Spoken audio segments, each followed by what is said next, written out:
بسم اللہ الرحمن الرحیم۔ السلام علیکم ورحمۃ اللہ وبرکاتہ۔ الحمد للہ رب العالمین، والصلاۃ والسلام علی اشرف الانبیاء والمرسلین نبینا محمد وعلی آلہ واصحابہ اجمعین، وبعد۔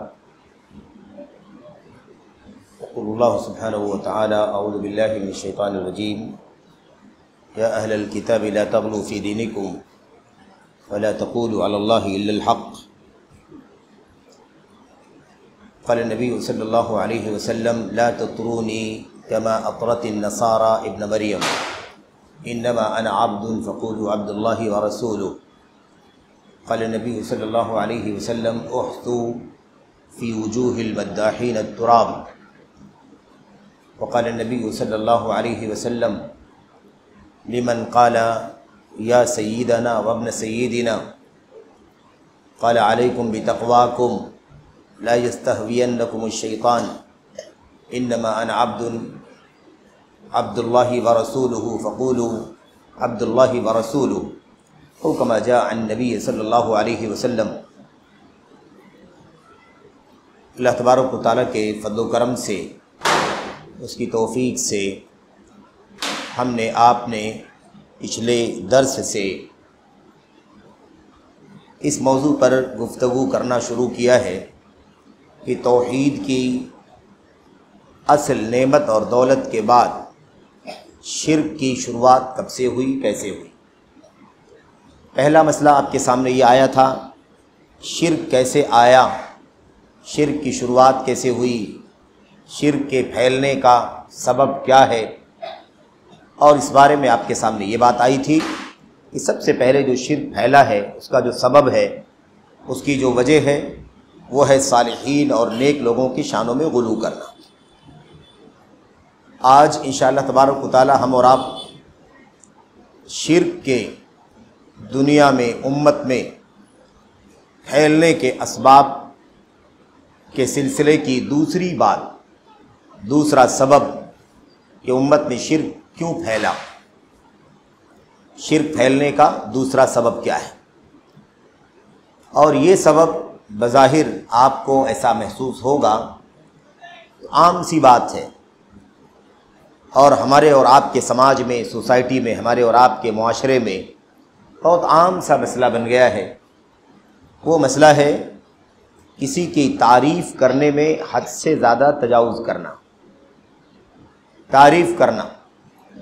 اچھے کاموں پر کسی کی تعریف کرنے میں کوئی عیب کی بات نہیں ہے۔ کوئی آدمی قابل تعریف کام کرے، اس کی تعریف کی جائے، اس کی ثنا کی جائے، اس کی حوصلہ افزائی کی جائے، اس کے اچھے کاموں پر اسے اللہ تبارک و تعالیٰ کی جانب سے اجر کی، ثواب کی دعا دی جائے، کوئی حرج کی بات نہیں۔ مسئلہ کہاں ہے؟ مسئلہ ہے کسی کی تعریف میں مبالغہ کرنا، تجاوز، حد سے آگے بڑھ جانا۔ عام طور پر ہماری اور آپ کی زبان میں بولا جاتا ہے کسی کی تعریف کے پل باندھنا، یعنی کیا مطلب؟ جتنی تعریف کا وہ حقدار ہے، اس سے زیادہ، کہیں زیادہ بڑھا چڑھا کر کے اس کی تعریف کرنا جس کا وہ حقدار نہیں ہے۔ جتنی تعریف کا وہ حقدار ہے اتنا کرنے میں کوئی حرج۔ اللہ تبارک و تعالیٰ نے قرآن کریم میں اپنے نیک بندوں کی تعریف کی ہے، ایمان والوں کی تعریف کی ہے۔ وعباد الرحمن الذین یمشون علی الارض ہونا واذا خاطبهم الجاہلون قالوا سلاما، اور پورا سلسلہ آپ 10 آیتیں آپ پڑھتے چلے جائیں، اللہ تبارک و تعالیٰ نے اپنے نیک بندوں کی تعریف فرمائی۔ تو کسی نیکی کے کام پر کسی کی تعریف کرنے میں کوئی عیب کی بات نہیں، لیکن اصل میں مسئلہ ہے تعریف جتنی ہونی چاہیے اس سے زیادہ مبالغہ کرنا، بڑھا چڑھا کر کے، غلو کر کے۔ اس کو اللہ کے نبی علیہ الصلوۃ والسلام کی حدیثوں میں اطرا کہا گیا، اطرا، اطرا، یطری، یہ اللہ کے کلام، یہ اللہ کے نبی علیہ الصلوۃ والسلام کی حدیث کا لفظ ہے۔ اس کے معنی ہوتے ہیں کسی کی تعریف میں مبالغہ کرنا، بڑھا چڑھا کے تعریف کرنا۔ اللہ کے نبی عیسیٰ علیہ الصلوۃ والسلام کو لوگوں نے اللہ کا بیٹا بنا لیا، ہیں کیا وہ؟ اللہ کے بندے ہیں، اللہ کے رسول ہیں، اور وہ زندہ ہیں، ابھی وفات نہیں پائے ہیں۔ عیسیٰ علیہ السلام زندہ ہیں، آسمان پر اللہ تبارک و تعالیٰ نے انہیں اٹھا لیا، زندہ اٹھا لیا، اور قیامت سے پہلے پہلے وہ ایک بڑی نشانی قیامت کی بن کر کے واپس آئیں گے۔ اس بارے میں قرآن کریم کی آیتیں صاف ہیں۔ سورہ نساء کی بہت ساری آیتوں میں اللہ نے صاف فرمایا وَمَا قَتَلُوهُ وَمَا صَلَبُوهُ وَلَكِنْ شُبِّهَ لَهُمْ، نہ تو یہودیوں نے انہیں قتل کیا ہے، نہ انہوں نے سولی دی ہے۔ قتل کرنے کا دعویٰ بھی غلط ہے، اور سولی دینے کا، تختے دار پر چڑھانے کا دعویٰ بھی غلط ہے، جھوٹا ہے۔ وَلَكِنْ شُبِّهَ لَهُمْ، دراصل ہوا یہ ہے کہ انہیں شبہ ہو گیا ہے، وہ کنفیوژن میں پڑ گئے ہیں، انہیں ایسا لگتا ہے کہ انہوں نے قتل کیا ہے، سولی دی ہے، حالانکہ نہ عیسیٰ علیہ السلام کو قتل کیا گیا ہے، نہ انہیں سولی دی گئی ہے، بلکہ عیسیٰ علیہ السلام کو اللہ تبارک و تعالیٰ نے زندہ اٹھا لیا ہے۔ تفسیر کی صحیح روایات میں یہ تفصیل موجود ہے، یہ وقت نہیں ہے اس کا ان تفصیلات میں جانے کا۔ اشارہ یہ کرنا ضروری ہے کہ جب اللہ تبارک و تعالیٰ کی طرف سے عیسیٰ علیہ السلام کو اس بات کی معلومات پہنچائی گئی کہ ایسا ہونا ہے، آپ کو قتل کرنے کی سازشیں چل رہی، تو آپ نے اپنے اصحاب، اپنے ساتھیوں، جسے اللہ کے نبی کے صحابہ ہیں، حواری، خاص اور چہیتے، بہت زیادہ قریب دفاع کرنے والے، ڈیفنس کرنے والے، آپ کی مدد کرنے والے، آپ کے مشن کو مضبوط کرنے والے، ان کو حواری کہا جاتا ہے۔ تو ہوا کیا، عیسیٰ علیہ السلام نے اپنے اصحاب میں سے، اپنے اصحاب کے بیچ میں، ساتھیوں کے بیچ میں آپ نے کہا کون ہے جو میری جگہ پر قتل کیے جانے کے لیے تیار ہوگا۔ ایک نوجوان نے ہاتھ اٹھایا، وہ کون تھا؟ نوجوان تھا، شاب، ایک نوجوان تھا۔ اس نے کہا میں، اے اللہ کے نبی عیسیٰ علیہ السلام، میں آپ کی جگہ پر قتل کیے جانے کے لیے تیار ہوں، شہید ہونے کے لیے تیار۔ دوبارہ آپ نے آواز لگائی، پھر اسی نوجوان نے ہاتھ اٹھایا۔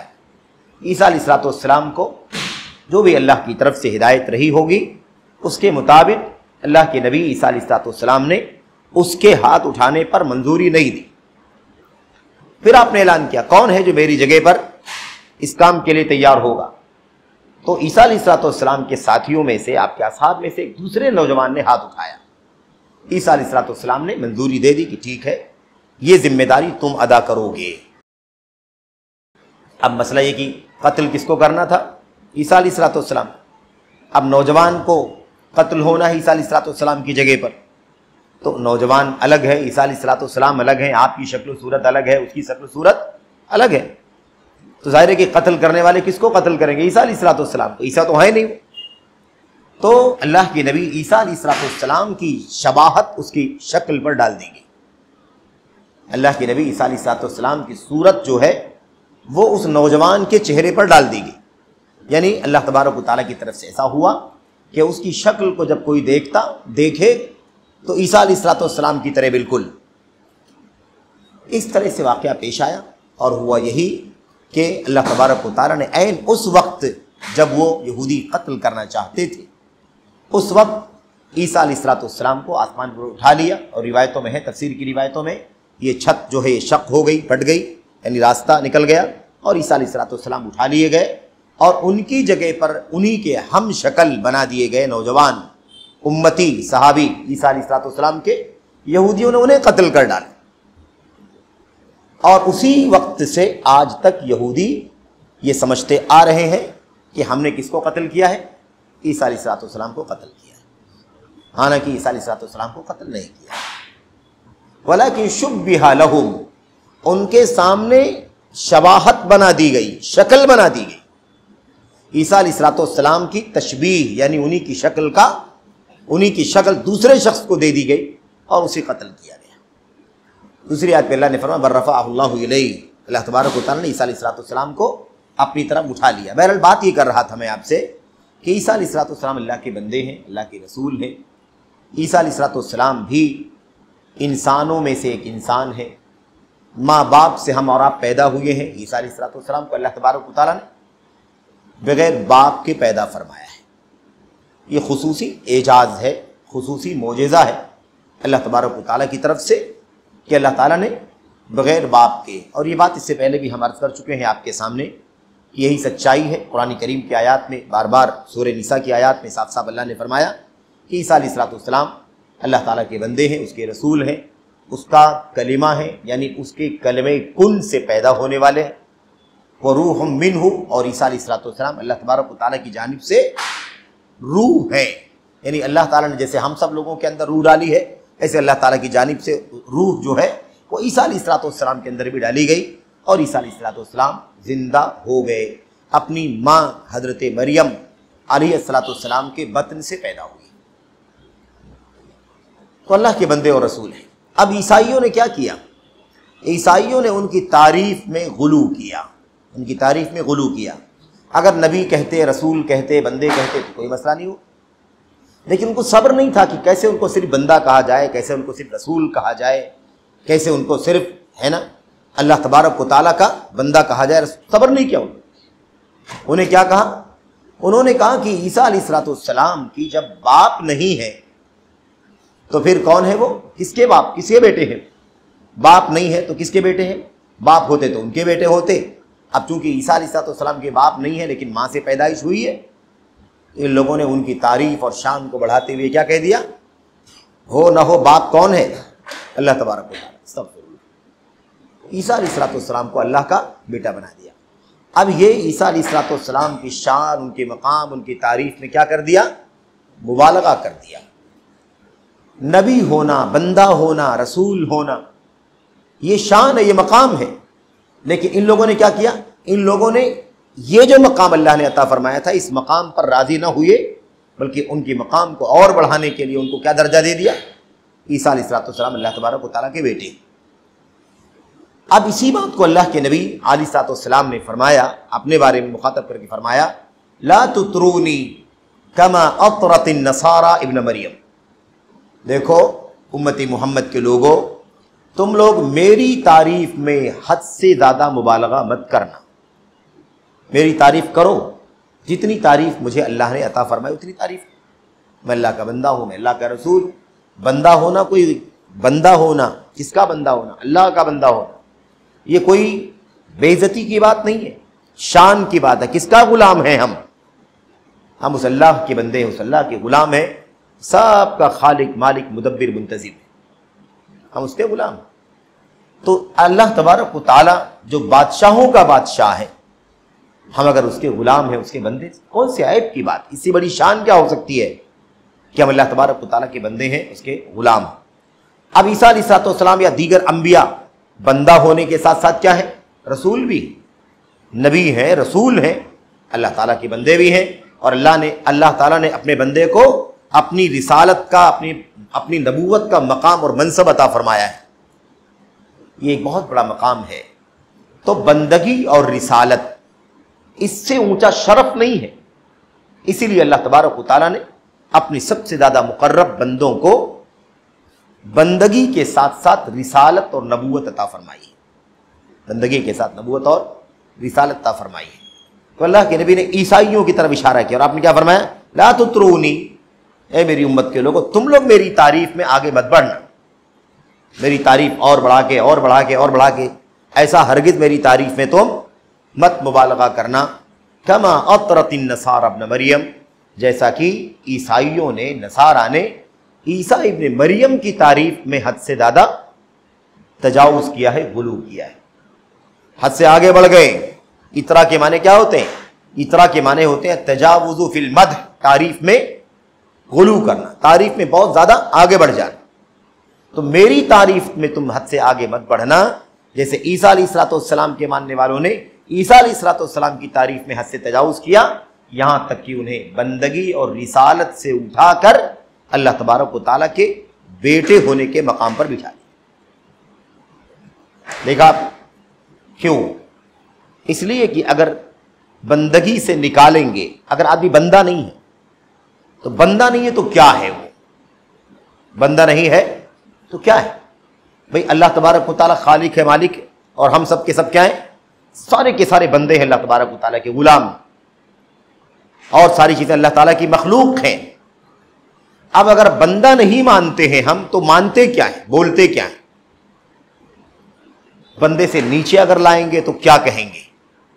نیچے تو لائیں گے نہیں۔ جب بندہ نہیں مانتے ہیں تو بندے سے نیچے کیسے مانیں گے؟ تو بندے کے اوپر لے کے جاتے ہیں تو کیا کہتے ہیں ان کو؟ بندگی سے نکال کر اللہ تعالیٰ کے درجے میں داخل کر دیتے ہیں۔ بندگی کے اندر بڑے درجات ہیں، ایک عام نیک اور صالح مومن ہے، ایک صدیق ہے، ایک شہید ہے، اور ایک اللہ تبارک و تعالیٰ کا نبی اور رسول ہے۔ من النبیین والصدیقین والشہداء والصالحین وحسن اولئک رفیقا۔ اللہ تعالیٰ نے کیا فرمایا؟ یہ چار لوگوں کا تذکرہ فرمایا، نبی اور رسول کا درجہ، اور اس کے علاوہ صدیقین کا درجہ، اس کے بعد شہداء کا درجہ، اور اس کے بعد عام نیک ایمان والوں کا درجہ۔ تو اب مسئلہ یہ کہ بندے تو پہلے سے ہیں، اور بندے کے ہونے کے ساتھ ساتھ سب سے اونچا مقام ہے بندگی میں، وہ کیا ہے؟ نبی اور رسول ہونے کا مقام۔ تو جب نبی اور رسول ہونے کا مقام نہیں تسلیم کریں گے، اس کے اوپر اٹھانا چاہیں گے، تو کیا کریں گے؟ ان کو اللہ تبارک و تعالیٰ کے درجے میں لے جائیں گے، اس لیے کہ نبوت اور رسالت کے بعد اور کوئی درجہ باقی نہیں بچتا ہے۔ اگر نبوت اور رسالت سے اوپر اٹھائیں گے تو کہاں لے جائیں گے؟ اللہ تعالیٰ کی بندگی، اللہ تعالیٰ کی ربوبیت کے دائرے میں لے کر کے جائیں گے۔ یہ ہے مسئلہ۔ ایک عام آدمی ہے، اس کو ولی بنا دو، ایک ولی ہے، اس ولی کو نبی بنا دو، ایک صدیق بنا، ایک نبی، ایک عام آدمی کو صدیق بنا دو، شہید بنا دو، ایک صدیق کو اور ایک شہید کو کیا بنا دو؟ نبی اور رسول بنا دو۔ اب نبی اور رسول کو کیا بنائیں گے لوگ؟ تعریف کریں گے تو اگر جتنی تعریف کرنا اتنا ہی کریں گے تو کوئی بات نہیں ہے، لیکن اگر تعریف میں حد سے آگے بڑھیں گے تو کہاں لے جائیں گے؟ اللہ تبارک و تعالیٰ کے مرتبے میں کھڑا کر۔ تو عیسیٰ علیہ السلام کو لوگوں نے کیا کہا؟ اللہ کا بیٹا۔ عیسیٰ علیہ السلام کو اللہ کا بیٹا کہا۔ یہ ہے مسئلہ۔ اب اللہ کے نبی، ہمارے اور آپ کے نبی محمد رسول اللہ صلی اللہ علیہ وسلم نے فرمایا کہ امت کے لوگوں، تم لوگ میری تعریف حد سے زیادہ مت کرنا۔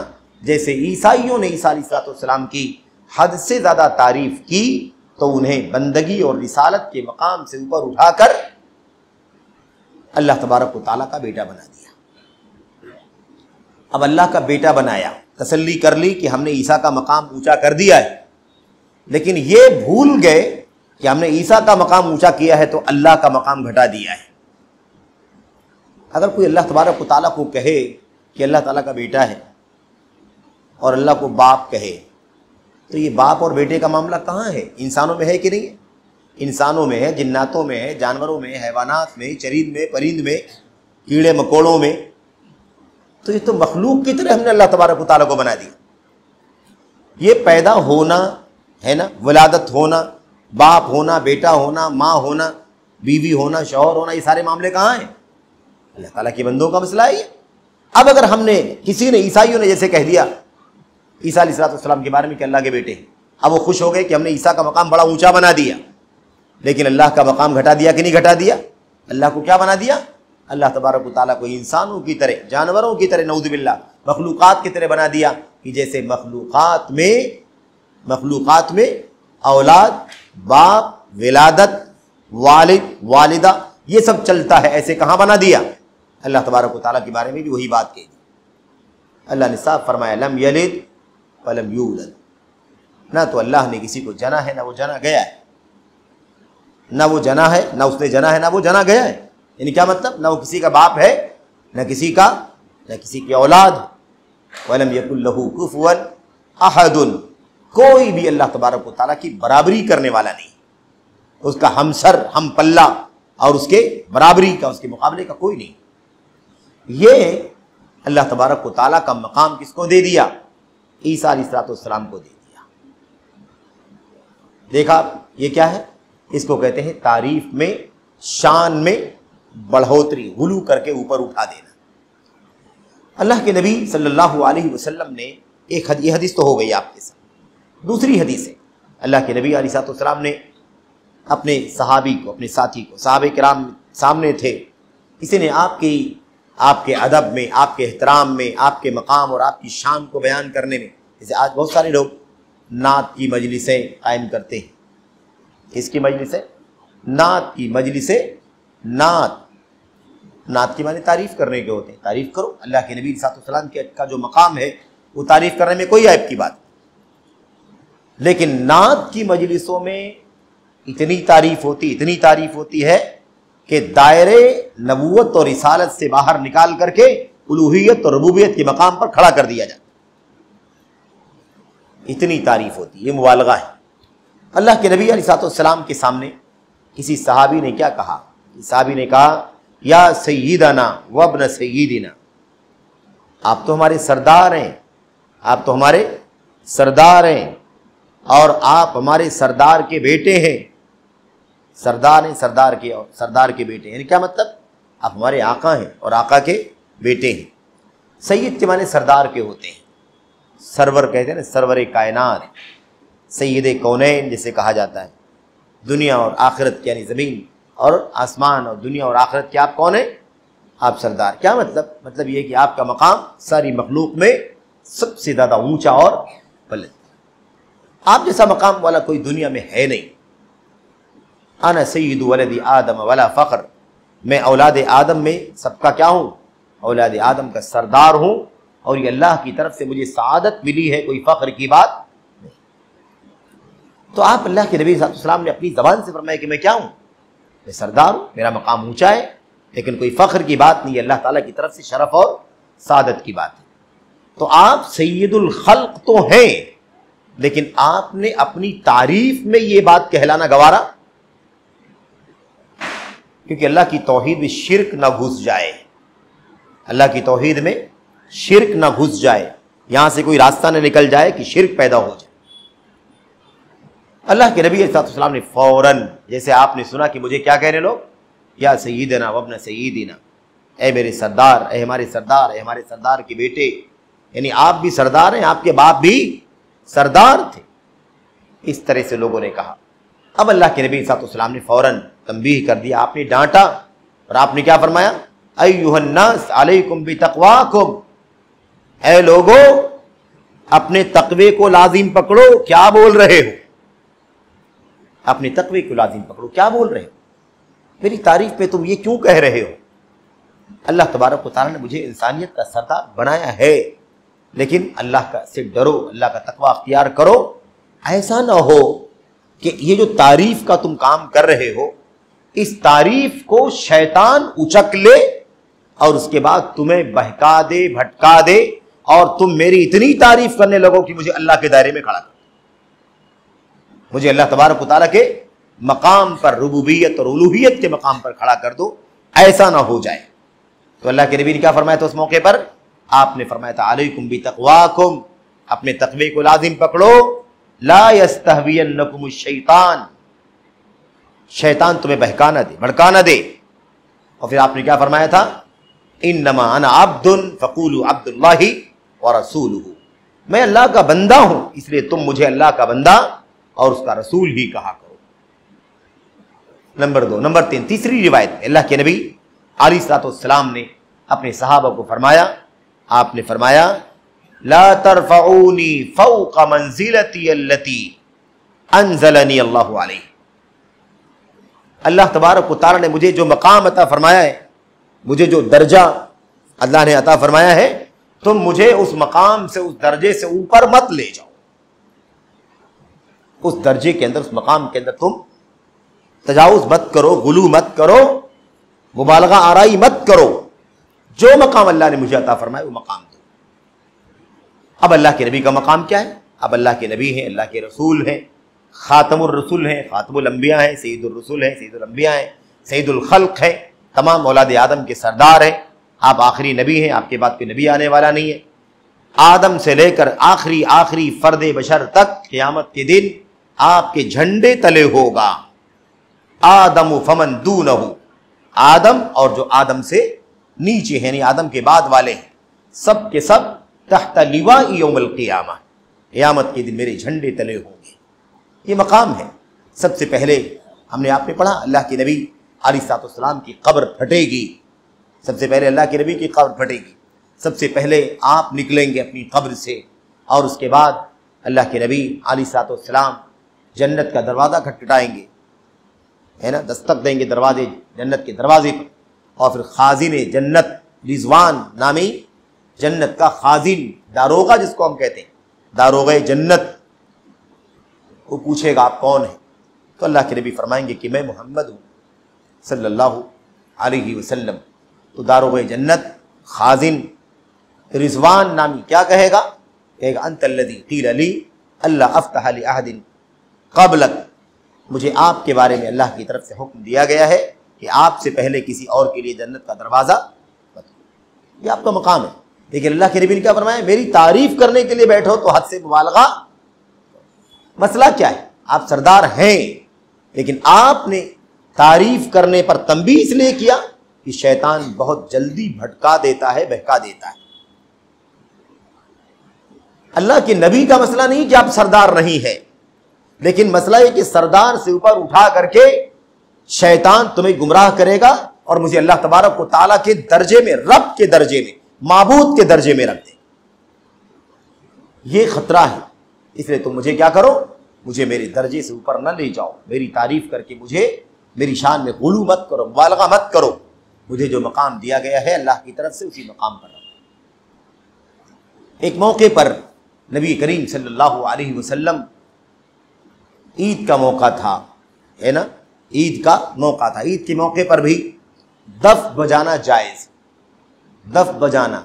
آج کل ڈھول، تاشا، طبلہ، میوزک، سارنگی، سرود اور جو کچھ چلتا ہے یہ سب حرام ہے اسلام کے اندر، لیکن دف جو ہوتا ہے نا، دف وہ گولائی دار، اور اس میں کوئی گھنگرو نہیں ہوتا، اس کے اندر کوئی سارنگی نہیں ہوتی، اس کے ساتھ میں کوئی میوزک نہیں بجایا جاتا، ایک گولائی دار ایک طرف سے صرف اور صرف چمڑے کا ڈھکن لگایا جاتا ہے، اور اس کے اوپر جو آواز مار کے نکالی جاتی ہے اتنی آواز جائز، اس کو دف کہا جاتا ہے یا دف کہا جاتا ہے، دف بجانا کہا جاتا ہے۔ اس کے علاوہ طبلے، ڈھول، تاشے وغیرہ یہ سب کیا ہے؟ اسلام کے اندر حرام ہے۔ بہرحال ایسے ہی عید کے موقع پر، ہے نا، ایسی چیزیں گنگنانا جو ادب کی چیزیں ہوں، اخلاق کی چیزیں ہوں، ہے نا، ادب کی چیزیں، اخلاق کی چیزیں، یا مثال کے طور پر اسلام کی تاریخ، اسلام میں اللہ کے نبی علیہ السلام اور آپ کے صحابہ کرام کی جو قربانیاں ہیں سیرت کے اندر، اس کو بیان کرنا، یا اس طرح سے دین اور اسلام کے دائرے کی چیزیں پورے ادب اور حیا کے ساتھ میں بیان کرنا اور گنگنانا، اسے گنگنانا جائز۔ آج کی طرح سے جو گانے چلتے ہیں فلموں کے، بے حیائی کے، عشق و معاشقے کے، شہوتوں کے، یہ تو سراسر حرام ہے، اس کی کوئی گنجائش اللہ تبارک و تعالیٰ کے دین میں نہیں ہے۔ شیطانی آوازیں ہیں، یہ کیا ہے؟ شیطانی آوازیں، اس لیے اس سے بچنا ضروری ہے۔ بہرحال عید کے موقع پر وہ چھوٹی چھوٹی بچیاں تھیں، یہ بھی ایک مسئلہ ہے۔ اگر لوگ اور چیزوں پر کنٹرول کر لیتے ہیں تو اس پر کنٹرول نہیں کرتے کہ وہ بچیاں، وہ گانے والے کون ہوں گے، گنگنانے والے کون ہوں گے؟ کیا جوان لڑکیاں ہوں گی، عورتیں ہوں گی؟ نہیں، جوہریات، جواری، یعنی کیا مطلب؟ کم عمر، کم سن بچیاں آج کل کے وقت میں 7 سال، 8 سال، 9 سال کی بچی مثال کے طور پر، اور یہ عمر کم زیادہ ہو سکتی ہے حالات کے اعتبار سے۔ کہیں عمر کا جو معاملہ ہوتا ہے وہ عام طور پر ملک اور خطے کی آب و ہوا کی بنیاد پر ہوتا ہے۔ کہیں 8 سال، 9 سال کی عمر میں بالغ ہو جاتے ہیں بچے بھی، بچیاں بھی، اور کہیں 15 سال، 16 سال اس کے بعد بالغ ہوتے ہیں۔ ان تمام چیزوں کی رعایت ہوگی، لیکن چھوٹی چھوٹی بچیاں وہ عید کے موقع پر یا نکاح کے موقع پر اس طرح کی ادب اور اخلاق کی چیزیں گنگنا سکتی ہیں، جائز۔ بہرحال اب وہ کیا کر رہی تھی؟ بچیاں جو تھیں عید کے موقع پر وہ کچھ اشعار گنگنا رہی تھی، آج کی طرح سے آبرو باختہ اور بے حیائی کے گانے نہیں فیش۔ وہ کیا تھی؟ اسلامی تاریخ میں جنگیں، غزوات، مسلمانوں کی بہادری، شجاعت، بصالت، ان کے کارنامے، ہے نا، کس طرح سے انہوں نے اسلام کے دفاع میں لڑائیاں لڑی ہیں، اس سب بیان کر رہی تھی۔ اسی بیچ میں اس بچی نے جو بچیاں گا رہی تھی، اسی میں سے ایک بچی نظم پڑھتے پڑھتے، شعر پڑھتے پڑھتے، ایک شعر میں اس نے کیا کہا؟ وَفِينَا نَبِيٌّ يَعْلَمُ مَا فِي غَدٍ، وَفِينَا نَبِيٌّ يَعْلَمُ مَا فِي غَدٍ، اور ہمارے بیچ میں ایک نبی ہے، ہمارے بیچ میں، ہمارے درمیان ایک نبی ہے جو کل کیا ہونے والا ہے وہ بھی جانتا ہے۔ اس بچی نے کیا کہا؟ شعر پڑھتے پڑھتے کیا کہا؟ ایک شعر یہ بھی پڑھ دیا، وَفِينَا نَبِيٌّ يَعْلَمُ مَا فِي غَدٍ، ہمارے درمیان ایک نبی ہے جو کل کی باتوں کو بھی جانتا ہے۔ اب ظاہر سی بات ہے کہ یہ تو سراسر شرکیہ عقیدہ ہے، سراسر کیا ہے؟ شرکیہ عقیدہ ہے۔ اور یہ بات ہم جو کہہ رہے ہیں بڑی جرأت کی بات ہے، ورنہ مسلمانوں کا ایک طبقہ تو یہ بنیادی عقیدہ رکھتا ہے، اللہ کے نبی کو عالم الغیب مانتا ہے۔ ابھی اللہ کے نبی کی حدیث ہمارے سامنے، قرآن کریم میں اللہ تبارک و تعالیٰ نے فرمایا 5 چیزیں غیب کی کنجیاں ہیں۔ 5 چیزیں کیا ہیں؟ غیب کی کنجیاں ہیں، اللہ تبارک و تعالیٰ کے سوا کوئی نہیں جانتا۔ اس میں سے ایک چیز کیا ہے؟ کل کیا ہونے والا ہے انسان کو نہیں معلوم۔ مفاتیح الغیب 5، 5 چیزیں ہیں۔ سورہ لقمان کی آیت، آخری آیت کریمہ پڑھیں، آپ کے سامنے وہ ساری باتیں آ جائیں گی۔ بہرحال کیا کہا؟ ہمارے درمیان علم غیب جاننے والا ایک نبی ہے۔ اللہ کے نبی علیہ السلام نے فوراً ٹوک دیا، اللہ کے نبی نے کیا کیا؟ فوراً ٹوک دیا۔ آپ نے کیا فرمایا؟ رک جاؤ، یہ مت بولو، اس سے پہلے جو تم پڑھ رہی تھی نا بیٹیوں، کیا بچیاں تھی چھوٹی، آپ نے فرمایا یہ مت بولو، لا تقولی ھذا، یہ بات مت بولو، وقولی الذی کنتی تقولی، وہ بات بولو جو تم پہلے بول رہی تھی، اس سے پہلے جو تم گا رہی تھی، جو شعر گنگنا رہی تھی وہ اشعار گنگناؤ، یہ والا شعر جو ہے وہ کیا ہے؟ وہ غلط ہے۔ اب آپ دیکھیے اللہ کے نبی علیہ السلام کی تعریف کرتے کرتے اس نے کیا کہا؟ بچی نے علم غیب والی بات کہہ دی۔ غلو ہے کہ نہیں غلو ہے؟ اللہ کے نبی کی تعریف بہت ہے، انسانیت میں آپ سے اونچا کوئی پیدا نہیں ہوا ہے کہ نہیں، لیکن آپ کا مقام یہ نہیں ہے جہاں تک لے جایا جا رہا ہے، یعنی عالم الغیب ثابت کرنا، یہ کیا ہے؟ یہ اللہ تبارک و تعالیٰ کی کے دائرے میں، الوہیت اور ربوبیت کے دائرے میں اللہ کے نبی کو پہنچا دینا۔ تو اللہ کے نبی علیہ السلام نے فرمایا لا تقولی ھذا وقولی الذی کنتی تقولین، پہلے والی بات بولو، اللہ کے نبی نے منع فرمایا۔ اب یہ تعریف کرنے کا جو مسئلہ ہے نا، یہ بہت بڑی بلا ہے، بہت بڑی بلا ہے۔ آج علماء کی تعریف، مصنفین کی تعریف، پیروں کی تعریف، فقیروں کی تعریف کتنی زیادہ ہوتی ہے، کتنا مبالغہ ہوتا ہے۔ اس سے پہلے بھی ہم نے اشارہ کیا تھا کہ لوگ جو ہے بڑی آسانی کے ساتھ تفضیل کا صیغہ مخلوق کے لیے استعمال، بڑی آسانی کے ساتھ کیا کرتے ہیں؟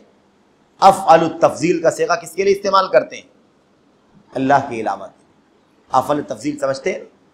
اعظم، اکبر، اعلی، یہ الفاظ کیسے ہیں؟ سب سے بڑا، اس معنی میں ہوتا ہے۔ افعل کی وزن پر کوئی لفظ آئے تو معنی کیا ہوگا؟ سب سے اونچا، سب سے بڑا۔ اکبر کا مطلب سب سے بڑا، اس لیے اللہ اکبر، اللہ سب سے بڑا، اللہ اجل، اللہ سب سے زیادہ بلند مقام ہے۔ ایسے ہی اللہ تبارک و تعالیٰ کے بارے میں اعظم، اللہ سب سے اونچا ہے، عظمت والا ہے، ٹھیک ہے۔ اللہ تبارک و تعالیٰ اعلیٰ، ارفع، سب سے اونچا ہے، سب سے زیادہ بلند و برتر ہے، ٹھیک ہے۔ لیکن یہ سارے الفاظ کیا اللہ کی مخلوق کے لیے استعمال کرنا مناسب ہے؟ کیسے ہو سکتا ہے؟ اگر اللہ اکبر اللہ کے لیے کہتے ہیں تو کسی اور کے لیے کہا جاتا ہے کہ آپ سب سے بڑے؟ اسی لیے اکبر وغیرہ جو نام ہوتے ہیں یہ نام بھی بالکل مناسب نہیں ہے۔ سب سے بڑا کون ہے؟ اللہ تبارک و تعالیٰ۔ سب سے زیادہ عظمت والا کون ہے؟ اللہ تبارک و تعالیٰ۔ اب آپ سوچئے عظیم اللہ کا نام ہے کہ ہم اللہ تعالیٰ کے نام عظیم کی طرف تعبد کرتے ہیں، عبد لگا کر کے عظیم کی بندگی والا ثابت کرتے ہیں۔ اب عظیم کی بندگی، اللہ عظمت والے کی بندگی، اور پھر بندے کو انسان کیا کہے؟ اعظم، سب سے بڑا، کتنا غلط ہے بتائیے؟ یہ مبالغہ ہے کہ نہیں مبالغہ ہے؟ یہ حد سے زیادہ تجاوز کرنا ہے کہ نہیں کرنا؟ لیکن آپ دیکھیے بہت عام ہے، غوث اعظم، تعریف میں مبالغہ ہے کہ نہیں مبالغہ ہے؟ غوث کے معنی مدد کرنے والا، غوث کے معنی مدد کرنے والا، اعظم لگائے تو سب سے بڑا مددگار۔ کیا عبد القادر جیلانی سب سے بڑے مددگار ہیں؟ کیا وہ سب سے بڑے؟ اور جب کوئی سب سے بڑا ہو جائے تو پھر اسے کسی کی مدد کی ضرورت نہیں۔ اگر عبد القادر جیلانی، شیخ عبد القادر جیلانی رحمۃ اللہ علیہ اگر سب سے زیادہ عظمت والے ہو گئے ہیں تو کیا ان کو اللہ کی مدد کی ضرورت نہیں؟ اللہ کی مدد کے بغیر وہ ایک سیکنڈ بھی گزارے؟ ان کو کھانا پینا لگتا تھا کہ نہیں لگتا تھا؟ وہ سانس اللہ کی طرف سے، اللہ کی دی ہوئی سانس لیتے تھے کہ نہیں لیتے تھے؟ ان کا جو مقام ہے، درجہ ہے، انہوں نے پڑھا لکھا، عبادت بندگی جو کچھ بھی انہوں نے خیر کے کام کیے، چلے پھرے، دیکھا، اللہ نے آنکھیں دی تو دیکھا، اللہ نے کان دیے تو سنا، اللہ نے زبان دی تو بات کی، اللہ نے دل دیا، اللہ نے سمجھداری دی. کیا اللہ کی مدد کے بغیر کوئی کام کر سکتے تھے وہ؟ اللہ تبارک و تعالیٰ کے لیے لاکھ و زیبا ہے کہ اللہ کے لیے اکبر اور اعظم کا استعمال کیا جائے. امام اعظم، مبالغہ ہے کہ نہیں مبالغہ ہے؟ مبالغہ ہے. امام صاحب کا جو مقام ہے بالکل اونچا مقام، دو بہت بڑے فقیہ ہیں، ہے نا، بہت بڑے مجتہد ہیں، بہت بڑے امام ہیں، کوئی حرج کی بات نہیں. لیکن اعظم کا استعمال کرنا کتنا خطرناک ہے، غلو ہے، اس مبالغہ ہے. ایسے بہت سارے نام آپ کو ملیں گے، نام کے ساتھ تعریف حد سے زیادہ. ایک آدمی محدث ہے، اس کو محدث کہنے میں کوئی حرج نہیں. ایک آدمی فقیہ ہے، اس کو آپ فقیہ کہیں. ایک آدمی مورخ ہے، تاریخ اور ہسٹری سیرت والا ہے، سیرت کا عالم، آپ کہیے اس کو سیرت نگار ہے، تاریخ نگار ہے. ایک آدمی عربک زبان کا ماہر ہے، آپ کہیے اس کو. جو اس کا درجہ و درجہ استعمال کرنے میں کوئی حرج نہیں. لیکن اگر کسی کی شان میں غلو کیا جائے اور کوئی کسی کو کہے سید المحدثین، سید الفقہاء، تو اب ضروری ہے کہ وہ اتنا اونچا ہو کہ اس کو واقعی محدثین کا سردار کہا جانے کے لائق ہو، فقہاء کا سردار کہے جانے کے لائق ہو. کوئی حرج کی بات نہیں. جیسے مثال کے طور پر امام بخاری رحمۃ اللہ علیہ کو کیا کہا جاتا ہے؟ امیر المؤمنین فی الحدیث.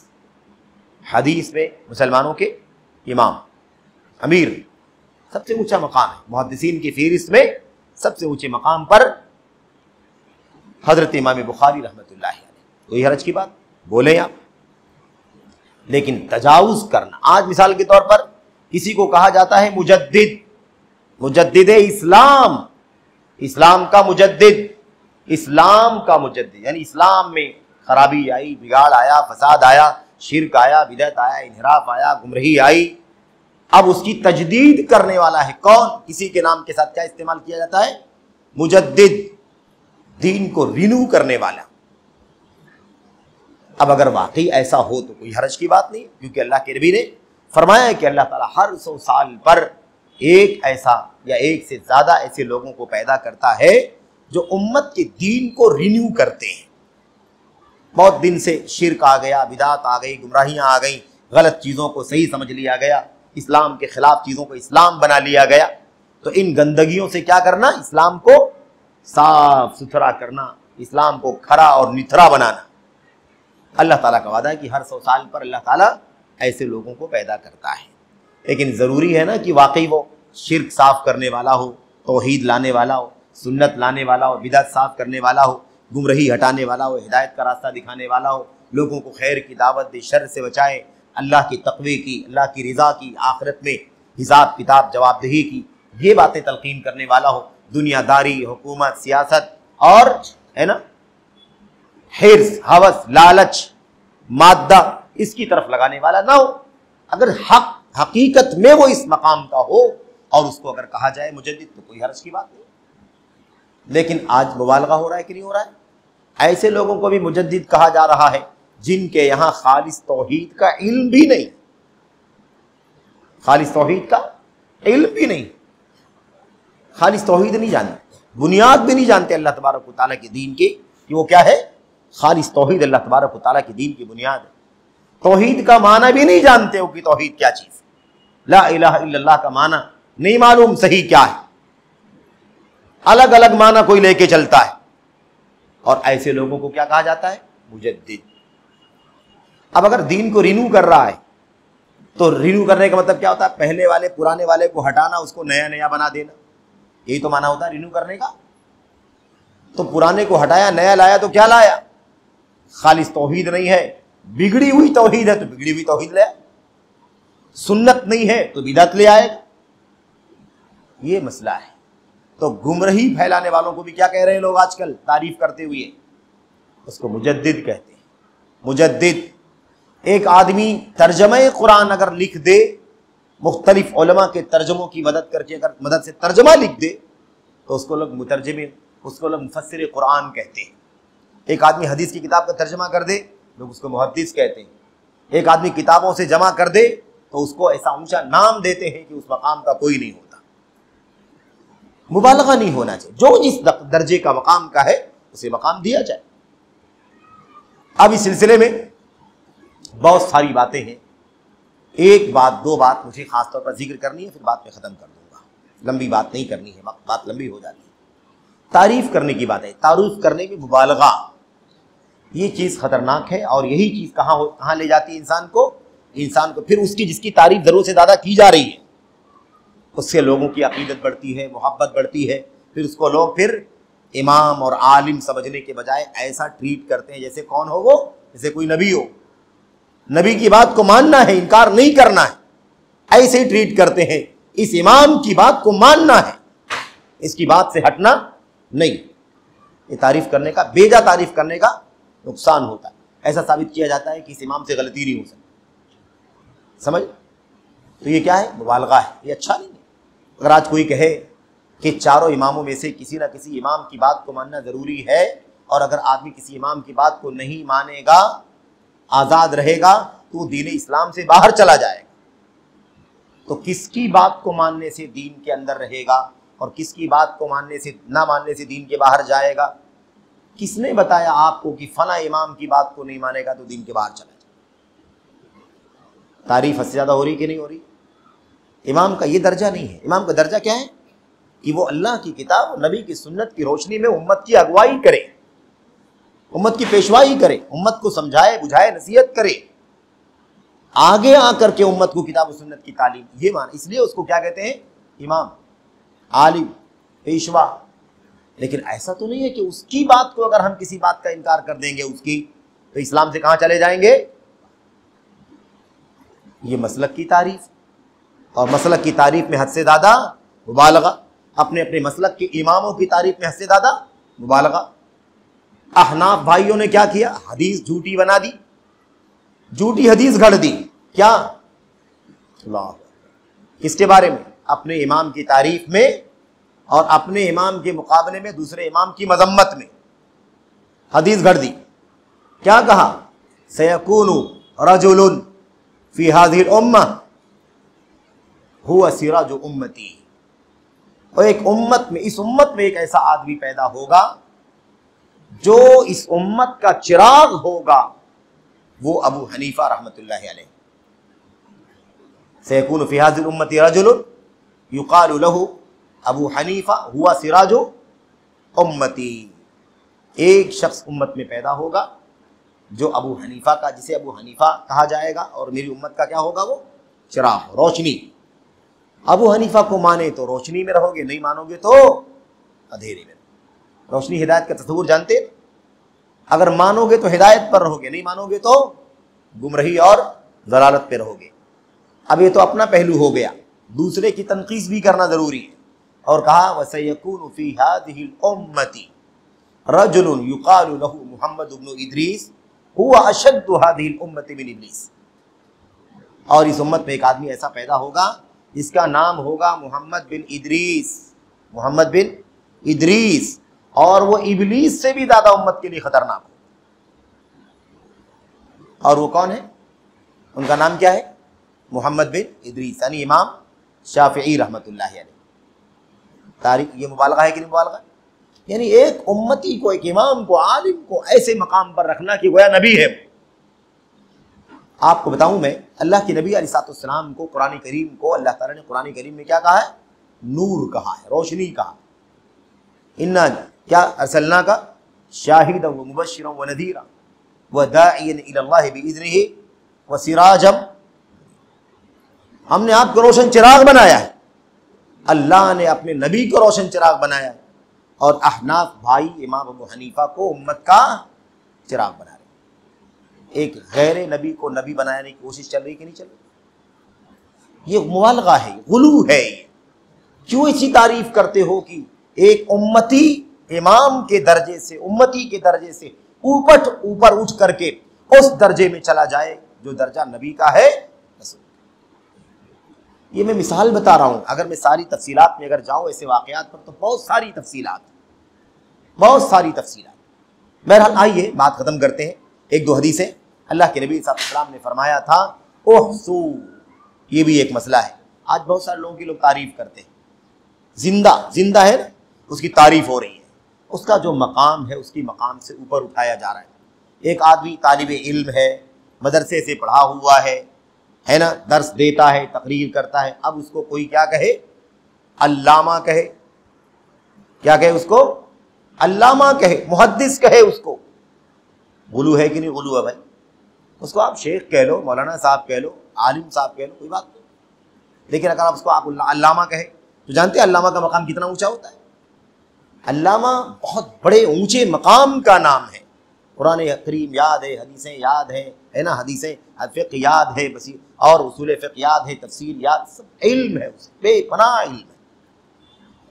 دنیا کا کوئی مسئلہ آ جائے، نیا نیا ایشو، اتنا گہرا علم ہے، اتنا وسیع علم ہے کہ فوراً اس کا ذہن کسی چیز کی طرف چلا جائے گا اور وہ امت کی اس مسئلے میں رہنمائی کرنے کے قابل ہو۔ ایسا اونچا مقام ہوتا ہے، اس کو کیا کہتے ہیں؟ علامہ کہا جاتا ہے، دین کے تمام مسائل میں امت کی رہنمائی۔ لیکن یہ غلو ہے۔ اچھا، لوگوں کے سامنے تعریف ہو رہی ہے ضرورت سے زیادہ، لیکن آدمی اسے شوق سے کیا کر رہا ہوتا ہے؟ سن رہا ہوتا ہے۔ یہ بڑا خطرناک مسئلہ ہے۔ یہیں سے غلو پیدا ہوتا ہے، یہیں سے اپنی شان بڑھنا شروع ہوتی ہے، اور شان بڑھتے بڑھتے کہاں پہنچ جاتی ہے؟ پھر اس کے بعد ایسا ہو جاتا ہے کہ لوگ اس کے خلاف کوئی بات سننا گوارا نہیں کرتے۔ اگر بات لمبی کروں امام حنیفہ اور امام حنیفہ کے ماننے والوں کے بارے میں تو لوگ ناراض ہو جائیں گے کہ میں نے موضوع بدل دیا، لیکن معاملہ ایسے ہی کیا لوگوں نے۔ امام حنیفہ کے بارے میں کیا کہا کہ ایک بات اگر کسی نے امام حنیفہ کی نہیں مانی تو اس کے اوپر روئے زمین کے ریت کے ذروں کے برابر لعنت ہوگی۔ بتائیے غلو ہے کہ نہیں غلو ہے؟ کتنا خطرناک مسئلہ ہے۔ ہمارا مسلک ابو حنیفہ کا مسلک آ جائے، حنفی مسلک آ جائے، اس کو ماننا ضروری ہے، چاہے وہ قرآن کے خلاف جائے، چاہے وہ حدیث کے خلاف جائے۔ قرآن کو دوسرے معنی میں لیں گے، حدیث کو دوسرے معنی میں لیں گے، اس کی تعویل کریں گے، اس کو منسوخ مانیں گے، لیکن مسلک کی بات کو نیچے۔ غلو ہے کہ نہیں غلو؟ خطرناک راستہ ہے۔ تو بہرحال تعریف سامنے کی جاتی ہے، اللہ کے نبی نے منع فرمایا۔ آپ نے کیا فرمایا؟ جو تمہارے سامنے تعریف کرے، اگر قابل تعریف کام ہے اور اس پر جائز تعریف کرتا، کوئی حرج کی بات نہیں، لیکن کیا مطلب؟ تعریف کرنے کی کچھ لوگوں کی عادت بن جاتی ہے، کچھ لوگ اسی کو پیشہ بنا لیتے ہیں، کچھ لوگ اس تعریف کے ذریعے سے اپنے بہت سارے مفادات اور بہت سارے مقاصد کو حاصل کرنا چاہتے ہیں، تقرب حاصل کرنا چاہتے ہیں، یا اس سے اس کی شان اتنا اونچا بڑھانا چاہتے ہیں کہ لوگ اس کے بارے میں کچھ الگ ہی سوچنا شروع کر دیں۔ ایسے لوگوں کے بارے میں اللہ کے نبی نے فرمایا جب ایسے لوگ آپ کی تعریف کریں اور آپ کے سامنے کریں تو ان کے منہ پر دھول، مٹی اور دھول پھینک دو۔ کیا کرو؟ التراب احسو فی وجوہ المداحین التراب، یہ ہونا چاہیے۔ اس لیے جب بھی کوئی کسی کی تعریف حد سے زیادہ کرے جو اس کے مقام سے اوپر ہو تو ضروری ہے کہ کیا کرے؟ تنبیہ کرے، ڈانٹے، منع کرے۔ اب علماء نے محدثین نے کہا کہ اس کا کیا معنی ہے؟ اس کے منہ پر دھول پھینک دو، کیا مطلب؟ کیا فزیکلی واقعی دھول لا کر کے پھینک دینا ہے، یا اس کا مطلب یہ ہے کہ ٹوک دینا ہے، منع کر دینا ہے، اس کو مایوس کر دینا ہے؟ دونوں معنی علماء نے بیان کیا ہے۔ بہرحال میں آپ کو لمبی بات نہیں کرتا، اللہ کے نبی علیہ السلام کی اس سلسلے میں حدیثیں کئی ایک ہیں۔ اللہ کے نبی نے فرمایا جس شخص نے کسی کی تعریف اس کے منہ پر کر دی اور ضرورت سے زیادہ کر دی فقد قطع عنقہ، تو اس نے اس آدمی کی گردن کاٹ دی۔ یعنی آپ سوچیں اس کا مطلب کیا ہے؟ اس کا مطلب یہ ہے کہ یہ چیز بڑی خطرناک ہے، کل اس کو نہ جانے کہاں لے کے چلی جائے گی۔ وہ سوچے گا میری پذیرائی ہو رہی، دیکھ لو آج کل میڈیا پر کیا حال ہے، سوشل میڈیا پر ہے نا، اوباش قسم کے لوگ، گئے گزرے قسم کے لوگ، 10 20 100 200 لوگ تعریف کے پل باندھ دیتے ہیں، اور اب وہ آدمی سمجھتا ہے کہ اتنے لوگ میری تعریف کر رہے ہیں، میرا مقام بڑا اونچا ہے۔ اب وہ سمجھتا ہے کہ مجھے فلاں کے خلاف بھی بات کرنے کا حق ہے، مجھے فلاں پر رد کرنے کا حق ہے، میں فلاں عالم کے خلاف بول سکتا ہوں کیونکہ میری شان بہت اونچی ہو گئی۔ یہی غلو انسان کو کہاں پہنچا دیتا ہے؟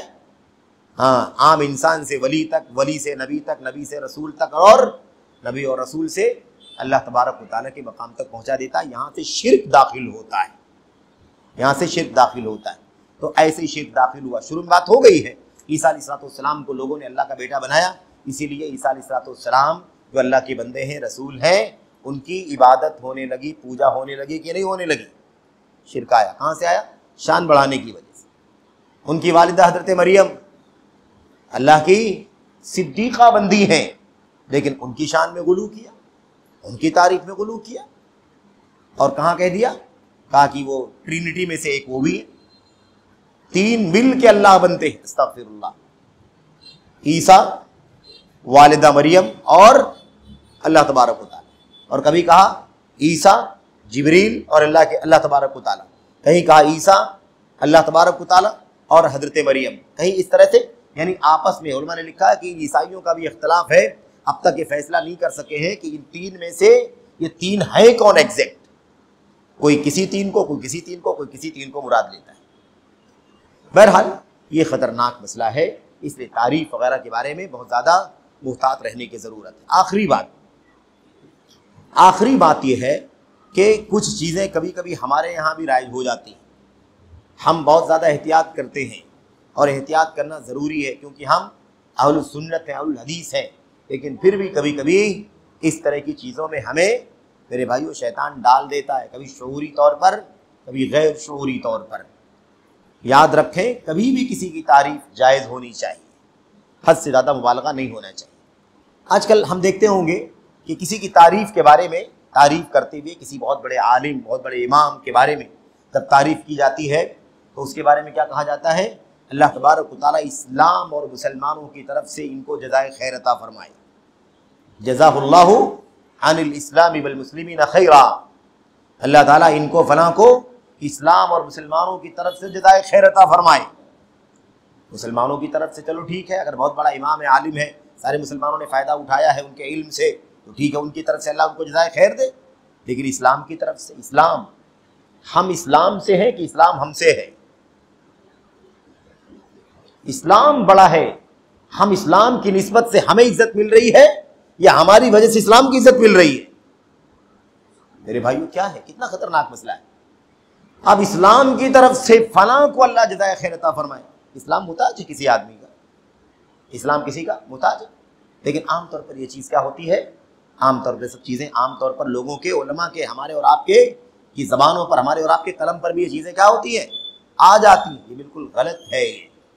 کسی نے کہا تھا ابی الاسلام لا ابا لی سوا، میرا باپ اسلام ہے، اسلام کے سوا میرا کوئی باپ نہیں. کیا مطلب اس کا؟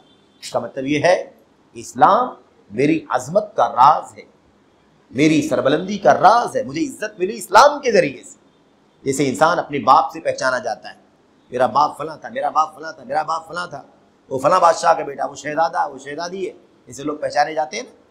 تو کیا کہا؟ اگر کوئی باپوں کے حوالے دیتا ہو، کسی قوم قبیلے کے حوالے دیتا ہو، تو مجھے کسی قوم قبیلے کا حوالہ نہیں دینا. مجھے کس کا حوالہ دینا ہے؟ اسلام کا. اسلام کا. تو میرا وجود کچھ نہیں، اسلام میری زندگی میں ہے تو مجھے عزت ہے. عمر بن خطاب نے کیا کہا تھا؟ بن خطاب نے کہا تھا لا عز لنا الا بالاسلام، ہمیں اسلام سے عزت ملی ہے، اسلام کے علاوہ ہمیں کسی اور چیز سے عزت نہیں ملی ہے. اور آج بھی اگر ہم اسلام کے علاوہ کسی اور چیز سے عزت حاصل کرنا چاہیں گے تو اللہ عزت نہیں دے گا، ذلیل کر دے گا، رسوا کر دے گا. عمر بن خطاب نے کہا، اور اس کی لمبا اس کا واقعہ ہے، کیوں کہا تھا، کہاں کہا تھا، کس سے کہا تھا. بہرحال ہم نے آپ نے شاید پڑھا بھی ہے اس کو. تو یہ بہت اہم مسئلہ ہے. میں آپ کو آخری بات بتاؤں. حضرت امام احمد بن حنبل رحمۃ اللہ علیہ کے پاس ایک شخص آیا اور کہنے لگا جزاک اللہ عن الاسلام والمسلمین خیرا. امام صاحب آپ کا مقام بڑا اونچا ہے، اللہ تعالیٰ آپ کو اسلام اور مسلمانوں کی طرف سے جزائے خیر عطا فرمائے. امام احمد بن حنبل، امام چوٹی کے امام اہل سنت، امام اہل سنہ، امام اہل سنت ہے. وہ تو باریکیوں کو سمجھنے والے ائمہ تھے. انہوں نے فوراً اس آدمی کو مخاطب کر کے کیا فرمایا؟ کہا جو تم بات میرے بارے میں کہہ رہے ہو نا، اسلام اور مسلمانوں کی طرف سے مجھے اللہ جزائے خیر عطا فرمائے، یہی بات کسی نے عمر بن عبدالعزیز کے سامنے کہی تھی. اور یہ ساری باتیں میں آپ کے سامنے پیش کر رہا ہوں، اخیر والی یہ ساری کی ساری باتیں میرے بھائیوں امام علامہ آجوری رحمۃ اللہ علیہ نے اپنی کتاب کے اندر الشریعہ کے اندر نقل فرمایا۔ الشریعہ عقیدہ منہج کی بہت بنیادی کتاب ہے، مکمل ایک لمبی جلد میں پھیلی ہوئی۔ بہرحال تو امام احمد بن حنبل نے کیا کہا؟ یہی بات عمر بن عبدالعزیز جو مسلمانوں کے خلیفہ رہ چکے اور بڑے نامور خلیفہ، بڑی خصوصیات کے اور بڑے امتیازات کے مالک، ان کے سامنے کسی نے کہا اللہ تعالیٰ آپ کو اسلام اور مسلمانوں کی طرف سے جزائے خیر عطا فرمائے، تو امام عمر بن عبدالعزیز رحمۃ اللہ علیہ ناراض ہو گئے تھے۔ یہ بات کون بیان کر رہا ہے؟ امام احمد بن حنبل واقعہ بیان کر کے کہتے ہیں یہ بات جب عمر بن عبدالعزیز کے بارے میں کسی نے کہی تو ناراض ہو گئے، اور آپ نے کیا کہا اس آدمی سے؟ کہا یہ مت کہو کہ اللہ تعالیٰ مجھے اسلام اور مسلمانوں کی طرف جزائے خیر عطا فرمائے، جزاک اللہ علی الاسلام والمسلمین خیرا، یہ مت بولو، بلکہ کیا کہو؟ جزا اللہ الاسلام انی خیرا، اللہ تعالیٰ اسلام کو میری طرف سے جزائے خیر عطا فرمائے، مجھے اسلام کی طرف سے نہیں، میری طرف سے اسلام کو جزائے خیر عطا فرمائے، کیونکہ سعادت تو اسلام دے رہا ہے، عزت اسلام دے رہا ہے، شان و شوکت اسلام دے رہا ہے، یہ ساری نعمتیں اسلام کی برکت ہیں، تو اسلام کو میری طرف سے اللہ نیک بدلہ دینا چاہیے، کیا مجھے اللہ تعالیٰ کو یا اسلام کی طرف سے مجھے اللہ تعالیٰ کو جزائے خیر دینا چاہیے؟ یہ طریقہ تھا ہمارے اسلاف کا۔ اور پھر اس کے بعد پلٹے امام احمد بن حنبل، یعنی جب ان سے کہا گیا تھا یہ کہ اللہ تعالیٰ آپ کو اسلام اور مسلمانوں کی طرف سے جزائے خیر عطا فرمائے، اس کا جواب دینے کے لیے پہلے انہوں نے کیا کیا؟ عمر بن عبدالعزیز کا واقعہ بیان کیا، اور اس کے بعد اپنی طرف متوجہ ہوئے، کہنے لگے انا تم میرے بارے میں کہہ رہے ہو کہ اللہ تعالیٰ اسلام اور مسلمانوں کی طرف سے مجھے جزائے خیر عطا فرمائے؟ من انا وکیف انا وما انا، میں کون ہوں، میں کون ہوں، کیا ہوں، میری کیا حیثیت ہے؟ میرے بھائیوں، امام احمد بن حنبل جیسا پہاڑ جبل اسلام کا، وہ کہتا میں کون ہوں، میری کیا حیثیت ہے کہ اتنی تعریف کر رہے ہو اسلام اور مسلمانوں کی طرف سے؟ مسلمان کہہ لو ٹھیک ہے، لیکن اسلام کی طرف سے، اسلام ہمارا محتاج ہے یا ہم اسلام کے محتاج؟ یاد رکھیں یہ سب غلو کی قسمیں ہیں، کسی کی تعریف، کسی کے شان میں غلو کرنا یہ ہمارا طریقہ نہیں ہے، یہ سب غیروں کی طرف سے آیا ہے۔ یہ غلو کرنا عیسائیوں کی دین ہے، یہ غلو کرنا یہودیوں کی دین ہے، جنہوں نے اللہ کے نبیوں کو، اللہ کے رسولوں کو، اللہ کے بندوں کو اللہ کا بیٹا بنا دیا۔